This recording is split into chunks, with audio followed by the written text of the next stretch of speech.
اول حاجة هنحط الحليب بتاعنا، عليه معلقة من النشا،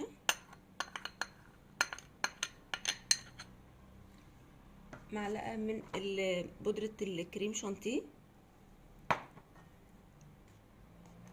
معلقة كبيرة من جيلو الفراولة، بيتباع عند مستلزمات الحلواني، لو مش موجودة مفيش اي مشكلة خالص. بالشكل ده. ممكن لو حطينا مكان الجيلو ده جيلي عادي اللي هو بالفراولة، نستغنى عن النشا علشان هيتقل معانا قوي، لان طبعا الجيلي فيه مادة جيلاتينية. واخر حاجة معلقة كبيرة من زبدة الفراولة او سبريد الفراولة، بتباع وكمان عند مستلزمات الحلواني.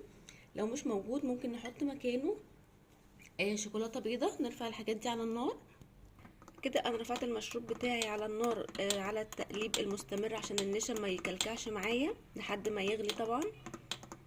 هنا بقى انا زينت الكوبايه اللي هصب فيها بشويه من الجيلو اللي معايا بالشكل ده كده. ممكن ما نعملش الخطوه دي دلوقتي. هصب المشروب بتاعي، انا ما حطيتش سكر لان طبعا عندي السبريد الفراوله مسكره، وكمان